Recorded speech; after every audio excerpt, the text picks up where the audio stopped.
Magandang araw mga kaibigan.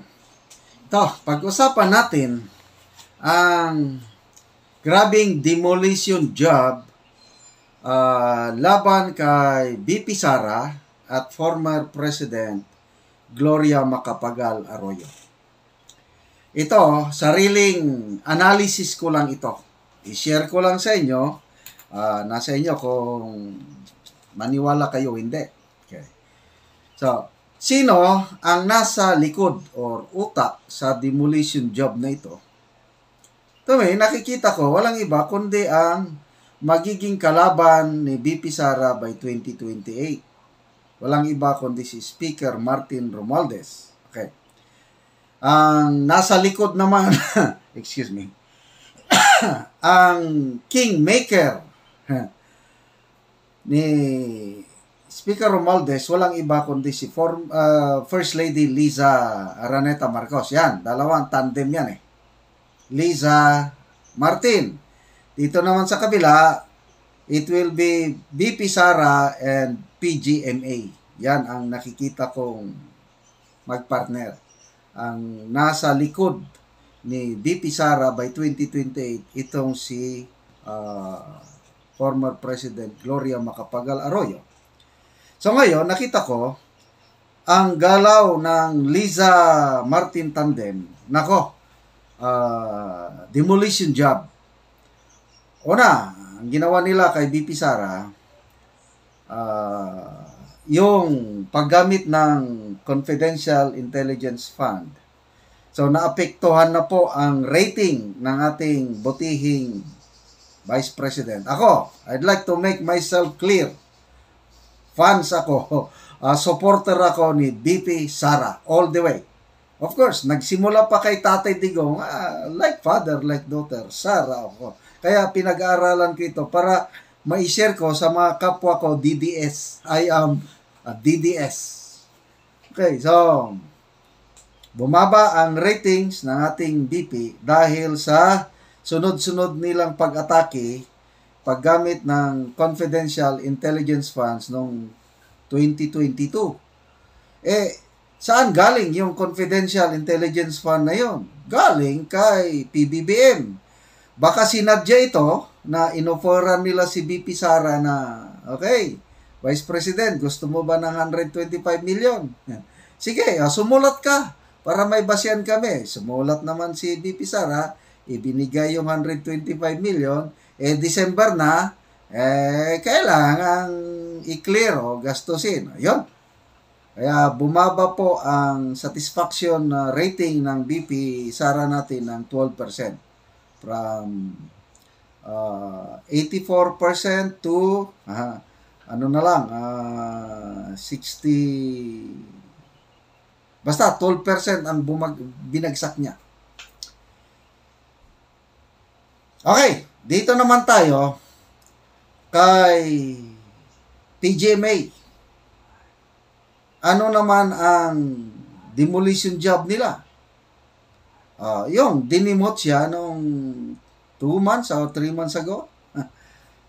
Without any reason, tinanggalan siya o dinimot siya from senior deputy House Speaker. Naging ordinary congresswoman. Ito ngayon, bago. Ang bagong demolition job versus kay PGMA, yung na-file na graft or malversation case sa ombudsman. So, sino ang nag-file? Na-research ko, dalawang consumer group. Una, yung National Association of Electricity Consumers for Reform or NASICOR. At saka, boses ng Consumer Alliance. So, napakadaling mag-create ng ganito eh. Tapos, nag-file ng kaso. Anong basihan nila sa kaso? Yung Malampaya funds na misuse daw. Hindi tama ang paggamit. Okay. Kailan ito? Tingnan nyo Noong 2013, may na-file ng ganitong kaso sa ombudsman. Ang ombudsman doon, si Conchita Carpio Morales. So, the same case. Ang naiba lang ngayon yung amount. Ang involved na amount noon is 901 million pesos ang nadispalko, misuse, malversation. Ngayon is 38.8 billion. So, amount lang, dinagdagan nila ngayon. So, noong 2013, nagdesisyon na ang ombudsman na dismiss ang graft or malversation case against kay PGMA. Wala. Kasi, according to the ombudsman, ang rule lang ni PGMA is yung authorized the disbursement. Kaya lang, yung misappropriation, yung malversation, hindi na siya sakop doon. Ang order ng ombudsman noong 2013, ang mafailan ng plunder case, walang iba kundi si Janet Napoles at saka yung budget secretary during that time, si Rolando Andaya and 23 others. Yon, nafailan ng kaso. So si GMA, wala na, lusot na. Okay? Yun po ang background ng kaso. And lately, nabasa ko, si Janet Napoles, cleared siya sa plunder case. Lusot. Ang kanyang conviction lang is corruption lang. Okay, yun po. So, bakit? Ito ngayon ang tanong. Tinanong itong sino ba ito? Pet Ilagan, yung presidente ng National Association of Electricity Consumers for Reforms. Bakit ngayon lang i-file? Ang basihan pala ng pag-file nila, yung COA Report 2017 na COA Report. So, tinanong ng media, why only now? Bakit noon pa sana? Pinail na yan. So, there's a question mark. Why only now? Kasi umiinit na ang politika by 2018. Ang sagot lang ng nag-file ng kaso is, ngayon lang daw nila nakuha ang kopya ng COA report. 2017 pa na COA report yun.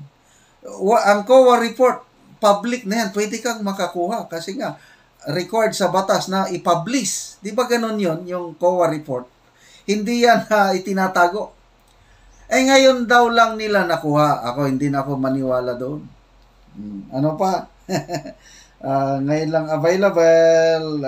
And then, ang kampo naman ni PGMA, tinanong na media, comment. Wala sila, they do not answer kasi hindi pa nila nakukuha ang copy ng draft complaint. So, ang gusto ng dalawang consumer group, ang ombudsman, mag-file ng graft case versus kay PGMA sa Sandigan Bayan. So, yun na po ang hihintayin natin na ano ba? Kasi nagdesisyon na ang ombudsman noon, Conchita Morales Carpio, na tingin ko ito naman matalino, magaling ito. So, ito, Samuel Martires. So, tingnan natin. Basta, balik tayo sa issue is, to me, these are all demolition job. Gusto nilang sirain ang credibility ni PGMA kasi si PGMA ang isa sa malakas na supporter ni VP Sara by 2028. Of course, nandyan din ang tatay niya, Tatay Digong. So, makikita nyo, dalawang presidente, ex-president, ang mag-toss up kay VP Sara by 2028. So, malakas yan. Sino naman kay Romualdez? Ayan, si PBBM, I'm very sure na ang susuporta ni PBBM, yung kanyang pinsan.